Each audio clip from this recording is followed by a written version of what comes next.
Hi అండి, అందరికీ నమస్కారం. Welcome to my YouTube channel. ఈ వీడియోలో ఇప్పుడు అందిన వార్త, ఉద్యోగులకి ఇది రద్దు, సుప్రీంకోర్టు కీలక తీర్పు వివరాలు వీడియోలో తెలుసుకుందాం. వీడియో ఎక్కడ కానీ స్కిప్ చేయకుండా ఎండ్ వరకు చూసేయండి. వీడియో నచ్చినట్లయితే ఒక లైక్ చేయండి. ఇంకా సబ్స్క్రైబ్ అవ్వనట్లయితే మన ఛానల్ని సబ్స్క్రైబ్ చేసుకున్న ద్వారా నేను చేసే ప్రతి ఒక్క వీడియో మీ వరకు రీచ్ అవుతుందండి. ప్రభుత్వ ఉద్యోగులకు సుప్రీం వారి కోర్టు భారీ షాక్ అయితే ఇచ్చింది. ప్రభుత్వ ఉద్యోగులకు పెన్షన్లకు సంబంధించి కీలక నిర్ణయం తీసుకుంటుంది. తాజాగా ఇంటి అద్దె అలవెన్స్ హెచ్ఆర్ఏ విషయంలో సుప్రీంకోర్టు కీలక నిర్ణయాన్ని అయితే వెలువరించడం జరిగిందండి. అంటే కీలక తీర్పును వెలువరించింది. రిటైర్డ్ ప్రభుత్వ ఉద్యోగి అయిన తన తండ్రికి కేటాయించిన అద్దెరహిత వసతి గృహంలో ఉంటున్న ప్రభుత్వ ఉద్యోగి ఇంటి అద్దె అలవెన్స్ హెచ్ఆర్ఏ క్లెయిమ్ చేసే అర్హత లేదు అని తాజాగా సుప్రీంకోర్టు తీర్పునిచ్చిందండి.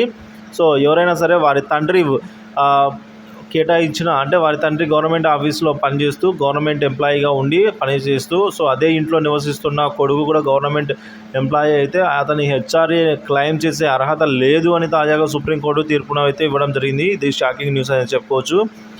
న్యాయమూర్తులు అలాగే బిఆర్ గవాయ్ మరియు సందీప్ మొహతాలతో కూడిన ధర్మాసనం అప్పీలుదారుపై హెచ్ఆర్ఏ రికవరీ నోటీసును సమర్థించింది.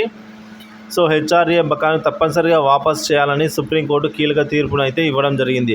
మరోవైపు రాష్ట్రం తరపున న్యాయవాది మిస్టర్ ఫార్త్ అవస్థి వాదిస్తూ ఉన్నారని తన వాదనలో చెప్తూ ఉన్నారు.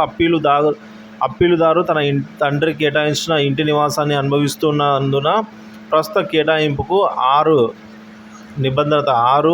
నిబంధనలు అయితే వర్తిస్తాయని చెప్పారండి. సో అప్పీలుదారు ఈ విధంగా వాదనలను తోసిపుచ్చిన ధర్మాసనం ఇక ఇంటి అద్దె అలవెన్స్ హెచ్ఆర్ఏ బకాయిలను తిరిగి చెల్లించాలని తీర్పునైతే వెల్లడించడం జరిగిందండి. సో ఇదైతే షాకింగ్ న్యూస్ అని చెప్పుకోవచ్చు. సో వీడియోని అయితే అందరికీ షేర్ చేయండి, తోటి ఉద్యోగ ఎంప్లాయీ మిత్రులందరికీ కూడా. అలాగే వీడియోకి ఒక లైక్ చేయండి. సబ్స్క్రైబ్ చేసుకున్నట్లయితే మన ఛానల్ సబ్స్క్రైబ్ చేసుకున్న ద్వారా ఇలాంటి మరెన్నో వీడియోస్ మీ ముందుకైతే తీసుకుని వస్తాను. Thank you for watching this video.